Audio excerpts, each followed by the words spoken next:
अस्सलाम वालेकुम। कैसे हैं दोस्तों? उम्मीद करता हूं अच्छे से होंगे। तो दोस्तों इस वीडियो में बात करेंगे अपने इंडिया भारत की कुछ बड़ी अपडेट इस वीडियो में आप लोग के साथ शेयर करूंगा।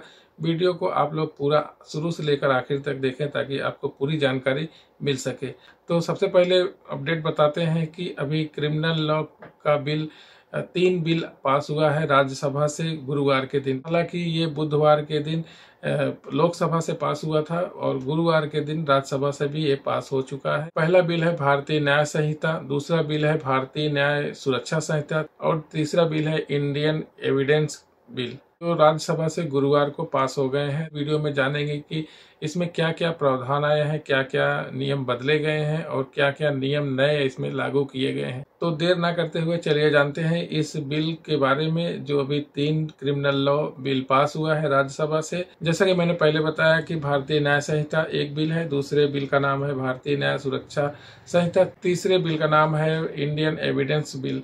तो चलिए इसमें देखते हैं कि क्या प्रावधान किया गया है। तो आप लोग स्क्रीन पर आप लोग भी देख सकते हैं। पहले बिल में आता है गंभीर अपराध, जिसमें है नाबालिग से रेप के दोषी को उम्र कैद या फांसी होगी। अपने इंडिया में जानते हो कि नाबालिग के साथ आए दिन कितने सारे केस आते रहते हैं, जो 6 साल के बच्चियों के साथ, 7 साल बच्चियों के साथ, 10 साल बच्चियों के साथ रेप करते हैं और उन्हें आखिर में मार भी देते हैं। तो इस सब देखते हुए ये सब बिल बनाया गया है। जैसे रेप का केस हुआ, मर्डर का केस हुआ या हत्या का केस हुआ या मॉब लिंचिंग का केस हुआ, तो ये सब केस को गंभीर अपराध के रूप में रखा गया है। इसमें पहला है गंभीर अपराध में है नाबालिग से रेप के दोषी को उम्र कैद या फांसी होगी और दूसरा है पहले रेप की धारा 375 376 थी, अब धारा 63 और 69 होगी। तीसरा है हत्या की धारा 302 थी, अब यह 101 होगी।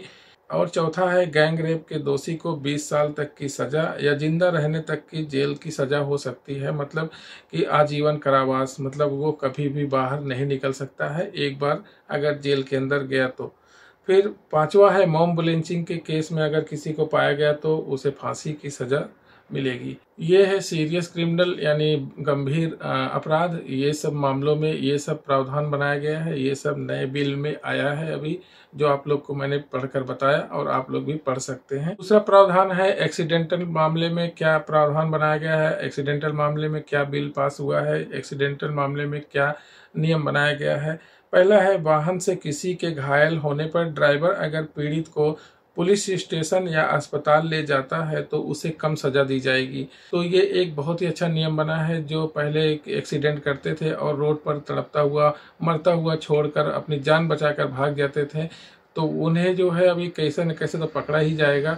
तो अगर इस तरीके का एक्सीडेंटल केस करता है और भाग जाता है तो उसे कड़ी सजा मिलेगी। अगर वो पुलिस स्टेशन जाता है या अस्पताल, पीड़ित को अस्पताल लेके जाता है तो उसे कम सजा मिलेगी, पर सजा जरूर मिलेगी।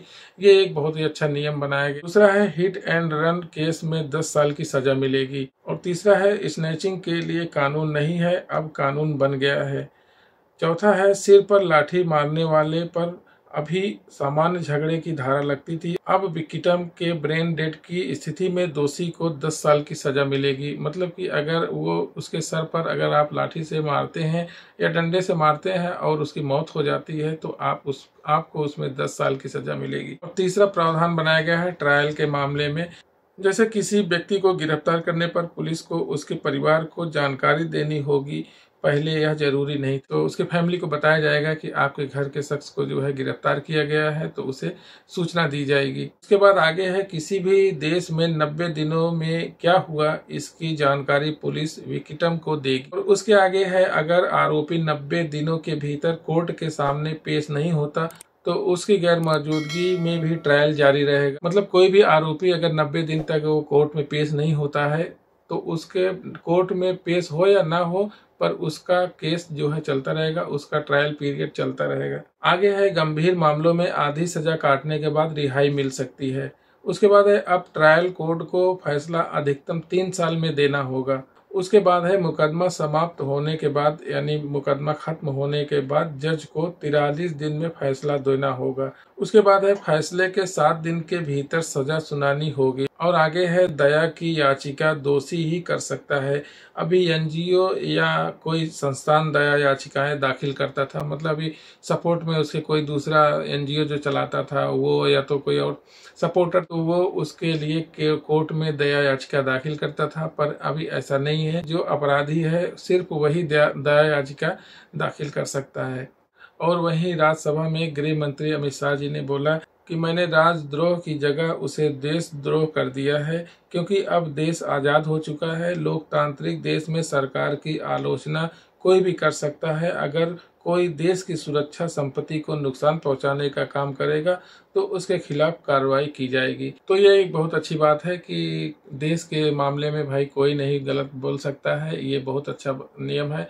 तो हम अपने देश में अगर रहते हैं तो अपने देश की बुराई क्यों करें भाई, और क्यों अपने देश के खिलाफ जाएं, क्योंकि हम वहीं पर रह रहे हैं, हमें वहीं जीना है, वहीं मरना है। तो हम अपने देश की बुराई कभी नहीं कर सकते, उसके अपने देश के खिलाफ हम कभी नहीं जा सकते हैं। तो ये बिल्कुल सही है कि अगर कोई भी इस तरह की हरकत करता है, देश के खिलाफ जाता है, कोई गलत काम करता है देश के विरुद्ध, देश के खिलाफ, तो उसे सजा जरूर मिलना चाहिए।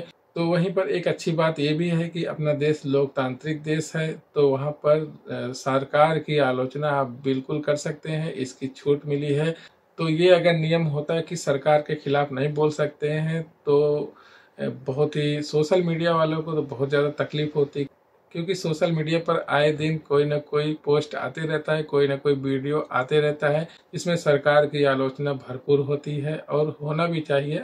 किसी की भी सरकार हो, अगर वो जनता के हित में काम नहीं कर रही है तो लोकतांत्रिक देश में जनता को पूरा अधिकार है कि वो सवाल उठा सकता है सरकार से, सरकार की आलोचना कर सकता है। तो कमेंट में हमें जरूर बताएंगे कि इस बिल से आप कितने खुश हैं, कितने नाखुश हैं, क्योंकि ट्विटर हैंडल पर बहुत सारे नेगेटिव ट्वीट और बहुत सारे पॉजिटिव ट्वीट देखे हैं हमने। या इसके साथ साथ कोई और भी नियम आना चाहिए, जैसे एजुकेशन से लेकर, या जो बेरोजगार बैठे हैं, जो जिनके पास डिग्री है उनको रोजगार नहीं मिल रहा है, नौकरी की तलाश में दर दर भटक रहे हैं, अपना देश छोड़कर दूसरे के देश में जाकर कोई गाड़ी चला रहा है तो कोई और काम कर रहा है, डिग्री होते हुए भी उनके पास ये सब काम करना पड़ रहा है। तो क्या ये सब के लिए भी कोई नियम आना चाहिए? या फिर राज्यसभा में इस बिल के साथ साथ बेरोजगारी, महंगाई और एजुकेशन के मामले में भी कुछ चर्चा होनी चाहिए, कुछ बातचीत होनी चाहिए, कुछ कानून इसमें भी बनाने चाहिए कि नहीं बनाने चाहिए? आप लोग किस नज़रिए से देख रहे हैं इस